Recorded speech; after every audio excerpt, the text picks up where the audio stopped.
Hello दोस्तों, कैसे आप सब लोग। आशा करती हूँ आप सब लोग ठीक होंगे। मैं वंदना वर्मा आप सभी का स्वागत करती हूँ। आज का जो हमारा प्रैक्टिस सेट है 2017 में जो हमारा एग्ज़ाम हुआ था सीटेट का, उसका है। उसमें हम सीटीपी का आज प्रैक्टिस सेट करेंगे। जो क्वेश्चन पूछे गए थे सीटीपी के, तो चलिए देखते हैं हमारा पहला क्वेश्चन। तो पहला क्वेश्चन हमारा दिया गया है, निम्नलिखित में से कौन सा अधिगम के पठार का कारण नहीं है। प्रेरणा की सीमा, विद्यालय का सहयोग, शारीरिक सीमा, ज्ञान की सीमा। तो इसका जो हमारा राइट आंसर होगा वो ऑप्शन नंबर बी हमारा क्या होगा, राइट आंसर होगा। अब हम लोग देख लेते हैं कि किन किन कारणों से अधिगम पठार आता है। अधिगम पठार क्या होता है? अधिगम पठार होता है जब हम लोग सीख रहे होते हैं तो हमारे जो सीखने की गति होती है या तो धीमी हो जाए या बहुत ही कम हो जाए या ना के बराबर हम जब सीखें तो वही अधिगम पठार कहलाता है। अधिगम पठार के क्या क्या कारण हो सकते हैं? पहला कारण ये हो सकता है कि जो अधिगम करता होता है उसकी आवश्यकता मतलब उसकी आवश्यकता में कमी हो। ध्यान, रुचि, उत्साह, वातावरणीय व्यवधान, थकान, मनोशारीरिक सीमा, प्रेरणा की कमी, ज्ञान की सीमा आदि कारण हो सकते हैं अधिगम पठार के। तो इसका हमारा जो राइट आंसर होगा ऑप्शन नंबर बी होगा। क्यों होगा? क्योंकि यहाँ पर पूछा गया अधिगम का कारण नहीं है, अधिगम पठार का कारण नहीं पूछा गया। तो विद्यालय सहयोग करे ना सहयोग करे या ना करे, उसमें अधिगम के पठार से उसका कोई संबंध नहीं है। तो ऑप्शन नंबर बी हमारा राइट आंसर होगा।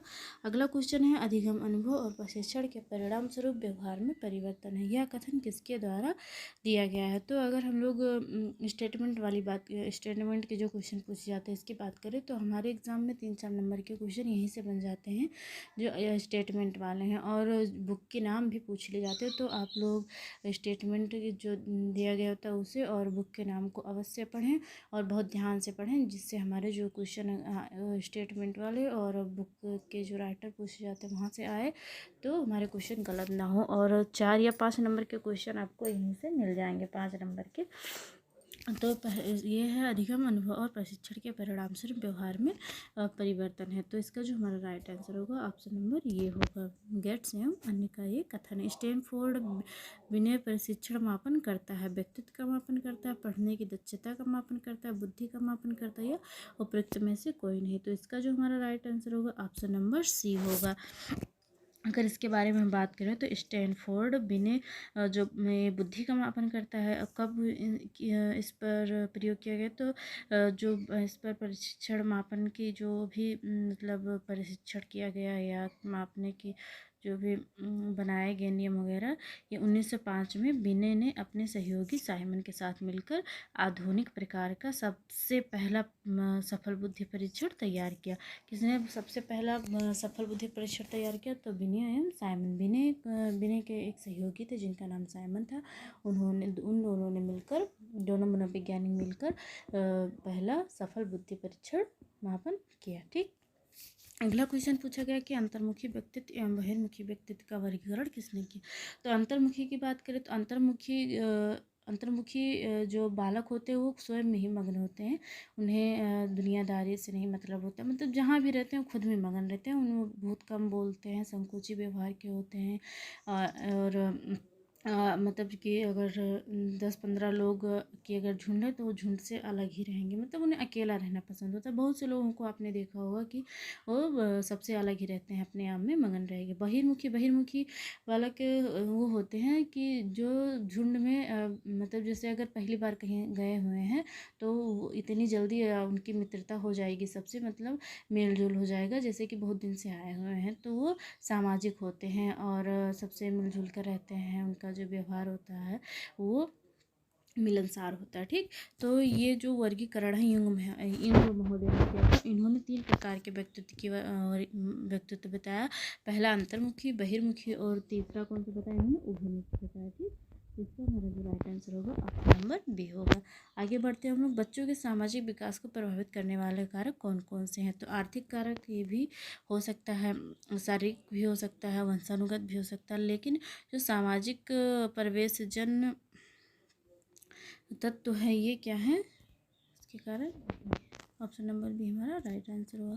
निम्नलिखित में से कौन सा शारीरिक विकास का एक प्रमुख नियम है? मानसिक विकास से भिन्नता का नियम, अनियमित विकास का नियम, द्रुतगामी विकास का नियम, कल्पना एवं संवेगात्मक विकास से संबंध का नियम। अगर हम शारीरिक विकास के प्रमुख नियम की बात करें तो इसके जो विकास हैं वो कौन कौन से, पहले ये हम देख लेते हैं।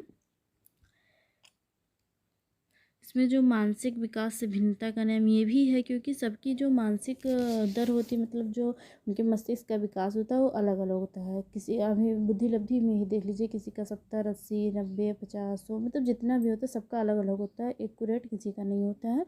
अगर हम लोग अनियमित विकास का अनियमित विकास की बात करें तो जो बालक का शरीर होता है, आप लोगों ने देखा होगा कि शैशवावस्था में क्या होता है, उनके जो शारीरिक वृद्धि होती है बहुत तीव्र होती है, लेकिन बाल्यावस्था में क्या होता है, धीमी हो जाता है, फिर पुनः किशोरावस्था में तेज हो जाता है। तो जो ये अनियमित विकास का नियम है, ये हमारा राइट आंसर होगा। ये शारीरिक विकास का एक प्रमुख नियम है। ठीक, निम्नलिखित में से कौन सा विकास का सिद्धांत नहीं है? अनुकूलित प्रत्यावर्तन का सिद्धांत, निरंतर परस्पर का सिद्धांत, परस्पर संबंध का सिद्धांत, संबंध प्रतिमान का, समान प्रतिमान का सिद्धांत। अगर हम लोग विकास के सिद्धांत की बात करें तो इसके जो विकास के सिद्धांत हैं वो निम्नलिखित हैं। कौन कौन से, पहले ये हम लोग देख लेते हैं। एक हमारा है निरंतर विकास का सिद्धांत, जो कि इसमें दिया गया है, ये रहा ऑप्शन नंबर बी। और दूसरा दिया गया है कि परस्पर संबंध का सिद्धांत, ये भी है। और तीसरा दिया गया अंतःक्रिया का सिद्धांत, ये इसमें नहीं है, दूसरे अलग है। और फिर है परमार्जिता का सिद्धांत, एकीकरण का सिद्धांत, मस्तकोन्मुखी सिद्धांत, केंद्र से निकट दूर सिद्धांत, सामान्य से विशिष्ट प्रतिक्रियाओं का सिद्धांत, व्यक्तिगतता का सिद्धांत, विकासन क्रम का सिद्धांत। ये सब किसके हैं? विकास के सिद्धांत है। लेकिन जो हमारा पहला ऑप्शन दिया गया है वो अनुकूलित प्रत्यावर्तन सिद्धांत, ये विकास का सिद्धांत नहीं है। ठीक, आगे बढ़ते हैं हम लोग। अगला क्वेश्चन हमारा, विकास के परिणाम से भी नवीन विशेषताएं और नवीन योग्यताएं प्रकट करता है। ये जो स्टेटमेंट है किसका है? तो ये स्टेटमेंट हरलॉक का है। मूल प्रवृत्तियों को 14 प्रकार से किसने वर्गीकृत किया? तो 2021 में यहाँ से 2 क्वेश्चन बने थे यूपीटेट में, उसमें बना था कि मूल प्रवृत्तियाँ कितनी हैं और मूल प्रवृत्तियों को जो वर्गीकरण है वो किसने किया। तो ये मूल प्रवृत्तियों की अगर संख्या देखी जाए तो 14, और ये किसने किया? तो मैकडूगल ने दिया। तो इसका ऑप्शन नंबर हमारा 20 राइट आंसर होगा। आगे बढ़ते हैं, किसी दूसरी वस्तु की अपेक्षा एक वस्तु पर चेतना का केंद्रीकरण अवधान है, ये किसका कथन है? तो ये डम्बिल का है। आगे बढ़ते हैं हम लोग। निम्न में से कौन सा सीखने के मुख्य नियमों में शामिल नहीं है? तत्परता का नियम, अभ्यास का नियम और प्रभाव का नियम। तो एक थॉर्नडाइक महोदय थे, उन्होंने सीखने के 2 नियम बताया। एक उन्होंने बताया मुख्य नियम और फिर बताया गौड़ नियम। अगर मुख्य नियम की बात करें, मुख्य नियमों की संख्या की बात करें तो 3 है और गौड़ नियम 4 हैं। उन्होंने 3 नियम कौन कौन से बताया? तत्परता का नियम, अभ्यास का नियम और प्रभाव का नियम। तो इसमें मुख्य नियम पूछा गया है तो ऑप्शन नंबर सी हमारा सही होगा, क्योंकि ये गौड़ नियम है। अगर गौड़ नियम की बात करें कौन कौन सा, तो इसमें गौड़ नियम इन्होंने बताया बहु क्रिया का नियम, मानसिक स्थिति का नियम, आंशिक क्रिया का नियम और सदृश अनुक्रिया का नियम। अगला क्वेश्चन हमारा है कि 12 से 14 वर्ष तक के बच्चों के लिए हिंदी में डॉक्टर एस जलोटा ने कौन सा परीक्षण के प्रतिपादन किया? तो एक जलोटा मनोवैज्ञानिक थे जो पंजाब विश्वविद्यालय के प्रोफेसर थे। इन्होंने सामूहिक बुद्धि परीक्षण का निर्माण किया, जो कब किया? इन्होंने 1963 में किया, और इसका नाम क्या रखा? साधारण मानसिक योग्यता परीक्षण रखा। यह जो परीक्षण था ये हिंदी, उर्दू, आंग्ल भाषा में था। और ये जो परीक्षण करने किन बच्चों के लिए था? ये तो 12 से 16 वर्ष तक के बच्चों के लिए था। तो हमारा जो राइट आंसर होगा ऑप्शन नंबर बी हमारा राइट आंसर। आगे बढ़ते हैं हम लोग। बुद्धि के द्विकारक सिद्धांत का प्रतिपादन किसने किया? तो बुद्धि के द्विकारक सिद्धांत का प्रतिपादन जो स्पीयरमैन ने किया था। और अगर हम लोग इसके बुद्धि के जो और सिद्धांत हैं तो उसके लिए मैंने एक शॉर्ट वीडियो डाल रखी है, वो ट्रिक के माध्यम से। तो आप लोग चैनल पर जाकर शॉर्ट वीडियो में ट्रिक के माध्यम से उसे देख सकते हैं कि बुद्धि के सिद्धांत जितने हैं उसे किस मनोवैज्ञानिक ने उसका प्रतिपादन किया था। निम्नलिखित में से कौन सा एकदम सही नहीं है। मतलब कि इसमें सिद्धांत और जो सिद्धांत को जिस मनोवैज्ञानिक ने दिया था उनका नाम दिया गया है, तो हमें छाड़ना है कि कौन सा सही है और किस मनोवैज्ञानिक ने कौन सा सिद्धांत दिया था। और इस 4 ऑप्शन में से एक गलत दिया गया है तो उसे हमें देखना। तो सीखने का उद्दीपन अनुक्रिया सिद्धांत ये तो थॉर्नडाइक ने दिया था, ये सही है। ऑप्शन ये हमारा क्या है, सही है, क्योंकि ये थॉर्नडाइक ने दिया था। सीखने का क्रिया प्रतिशत अनुबंध सिद्धांत ये भी सही है, स्किनर ने दिया था। सीखने का क्लासिक सिद्धांत ये भी पावलोव ने दिया था। सीखने का समग्र सिद्धांत ये कोहलर ने दिया था, हल ने नहीं दिया था। तो अगर इस क्वेश्चन का राइट आंसर देखें तो ऑप्शन नंबर डी हमारा राइट आंसर हो जाएगा। इनमें से किसका नाम सुजनन शास्त्र के पिता से जुड़ा हुआ है। तो सुजनन शास्त्र के पिता की अगर हम बात करें तो गाल्टन महोदय को सुजनन शास्त्र का पिता कहा जाता है। ग्रंथों के आधार पर व्यक्तित्व के विभिन्न प्रकारों की चर्चा किसने की, तो क्रेस्मर ने की और स्पेंजर ने भी की थी। तो आयोग ने दोनों ही ऑप्शन सही माने हैं। ठीक, ये हमें ध्यान रखना है। सृजनात्मकता मौलिक परिणामों को अभिव्यक्त करने की मानसिक प्रक्रिया है। कथन किसका है, कोलम्ब्रुस का, ड्रेहल का है, डिहान का या क्रो एंड क्रो का है। तो इस क्वेश्चन का अगर हम लोग राइट आंसर देखें तो इसका जो हमारा राइट आंसर होगा ऑप्शन नंबर डी होगा, क्रो एंड क्रो। अगला क्वेश्चन देखते हैं, विद्रोह की भावना की प्रवृत्ति निम्नलिखित में से किस अवस्था से संबंधित है। पहला ऑप्शन है बाल्यावस्था, शैशवावस्था, मध्य किशोरावस्था और पूर्व किशोरावस्था। तो इसका जो हमारा राइट आंसर होगा ऑप्शन नंबर सी होगा, पूर्व किशोरावस्था। अगला क्वेश्चन है, सीखने की वह अवधि जब सीखने की प्रक्रिया में कोई उन्नति नहीं होती है तो क्या कहलाता है। जब कोई उन्नति नहीं होती, स्थिरता आ जाता है तो वह सीखने का पठार कहलाता है। बुद्धिलब्धि निकालने का सूत्र क्या है, तो बुद्धिलब्धि निकालने के सूत्र का अगर संशोधन किसने किया तो टर्मन ने किया और दिया किसने, तो स्टर्न और कुलहमान ने दिया था। ठीक, अगर ये पूछे कि बुद्धिलब्धि के सूत्र में संशोधन किसने किया तो टर्मन ने किया, और किसने दिया था बुद्धिलब्धि का सूत्र, तो टर्मन ने दिया था। तो इसका जो सूत्र था वो मानसिक आय बटे वास्तविक आय गुणा 100, इसका राइट आंसर हो जाएगा। अगला क्वेश्चन है कि सीखने में प्रयास व भूल के सिद्धांत का प्रतिपादन किसने किया। तो कोहलर ने तो सूझ का सिद्धांत दिया था, पावलोव ने क्लासिकल अनुबंधन का सिद्धांत दिया, थॉर्नडाइक ने प्रयास में भूल का सिद्धांत दिया था, और गेस्टाल्टवादी जो कोहलर थे उन्होंने सूझ का सिद्धांत दिया। तो इसका जो हमारा राइट आंसर होगा ऑप्शन नंबर डी हमारा क्या हो जाएगा, राइट आंसर हो जाएगा। सॉरी, ऑप्शन नंबर सी हमारा क्या होगा, राइट आंसर होगा।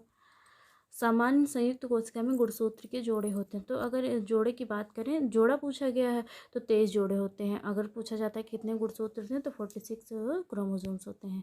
ठीक, आगे बढ़ते हैं। कोहलर निम्न में से किससे संबंधित हैं। तो कोहलर जो थे इन्होंने अधिगम के सिद्धांत दिया। इनके सिद्धांत का क्या नाम था, कोहलर के सिद्धांत का नाम था सूझ का सिद्धांत, जो कि इनका जो इन्होंने जिस प्रयोग किया उन्होंने चिंपैंजी पर प्रयोग किया था। और कभी कभी चिंपैंजी का नाम भी पूछ लिया जाता था, तो चिंपैंजी का नाम सुल्तान था। तो इसका जो हमारा राइट आंसर होगा ऑप्शन नंबर डी होगा, अधिगम का सिद्धांत इन्होंने दिया। क्रिया प्रसूत अनुबंधन का सिद्धांत किसने दिया, तो क्रिया प्रसूत अनुबंधन का सिद्धांत जो है वो स्किनर ने दिया था। अगला क्वेश्चन है कि बुद्धि के तरल क्रिस्टलीय प्रतिमान के प्रतिपादक कौन है। कैटल, थॉर्नडाइक, वर्नन और स्किनर। तो इसका जो राइट आंसर होगा ऑप्शन नंबर ए वो कैटल महोदय ने दिया था। शिक्षण हेतु मानसिक उद्वेलन प्रतिमान का प्रयोग निम्न में से किसके सुधार हेतु किया जाता है। पहला ऑप्शन दिया गया है हमारा समझ, अनुप्रयोग, सृजनात्मकता और समस्या समाधान। तो इसका जो राइट आंसर होगा ऑप्शन नंबर ये होगा। आगे बढ़ते हैं हम लोग, गोलमैन निम्न में से किससे संबंधित हैं। तो गोलमैन जो है वो पहला ऑप्शन दिया गया है सामाजिक बुद्धि, संवेगात्मक बुद्धि, आध्यात्मिक बुद्धि और सामान्य बुद्धि। तो इसका जो हमारा राइट आंसर होगा ऑप्शन नंबर बी होगा, संवेगात्मक बुद्धि से संबंधित। अगला क्वेश्चन, निम्नलिखित में से कौन से भिन्न है। अधिगम के लिए अधिगम का सिद्धांत, समान अवयवों का सिद्धांत, ड्राइव रिडक्शन सिद्धांत और सामान्यकरण का सिद्धांत। तो इसका जो हमारा राइट आंसर होगा वो ऑप्शन नंबर सी होगा, ड्राइव रिडक्शन सिद्धांत। ठीक,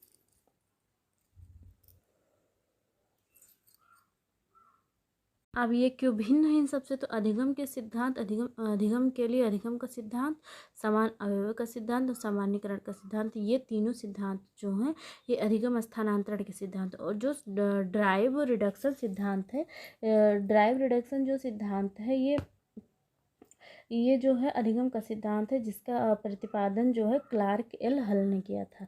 क्लार्क एल हल ने किया था ड्राइव रिडक्शन का सिद्धांत।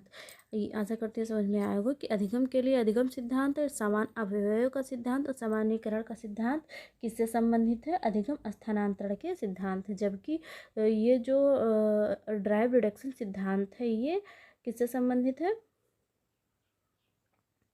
अधिगम के सिद्धांत से संबंधित है, और इसका जो प्रतिपादन किया था वो क्लार्क एल हल ने किया था। अगला क्वेश्चन देखते हैं हम लोग। संज्ञानात्मक संप्राप्ति का न्यूनतम स्तर है। संज्ञानात्मक संप्राप्ति का जो न्यूनतम स्तर है, पहला ऑप्शन है ज्ञान, बोध, अनुप्रयोग और विश्लेषण। तो इसका जो हमारा राइट आंसर होगा वो कौन सा होगा?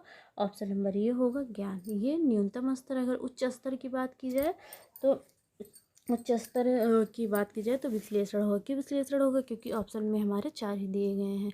और अगर हम लोग देखें कि संज्ञानात्मक संप्राप्ति का जो स्तर है कौन कौन से है, तो 6 स्तर हैं। कौन कौन से हैं? तो इसके लिए ज्ञान, समझ, अनुप्रयोग, विश्लेषण, संश्लेषण और मूल्यांकन।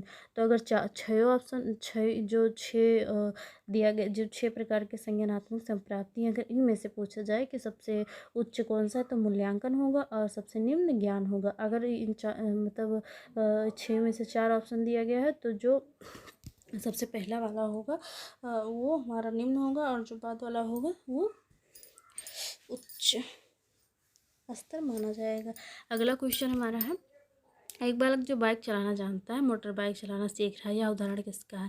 क्षैतिज अधिगम का है, ऊर्ध अधिगम का है, द्विपार्श्विक अधिगम का है, इनमें से कोई नहीं। तो अगर द्विपार्श्विक की बात करें तो अगर आप दाहिने हाथ से लिखते हैं और दाहिने हाथ से लिखते हैं, जिस प्रकार लिखते हैं जितना अच्छा, उतनी ही अच्छी तरीके से आप अगर बाएँ हाथ से भी लिखना जान जाते हैं तो हमारा द्विपार्श्विक हो गया।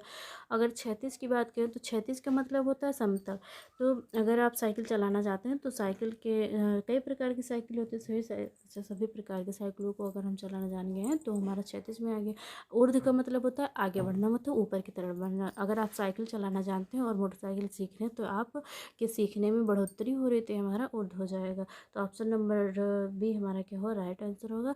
आज की जो हमारी क्लास थी यहीं तक थी। आज हमने सन 2017 में जो सीटेट का एग्ज़ाम हुआ था उसमें CDP पूछी गई थी, तो उन सारे क्वेश्चन इसमें दिए गए थे, उन सब का हमने प्रैक्टिस सेट किया। आशा करती हूँ आप लोगों को समझ में आया होगा। और अगर अच्छा लगा हो तो लाइक शेयर करें। चैनल पर पहली बार आए हैं तो चैनल को सब्सक्राइब कर लें। धन्यवाद।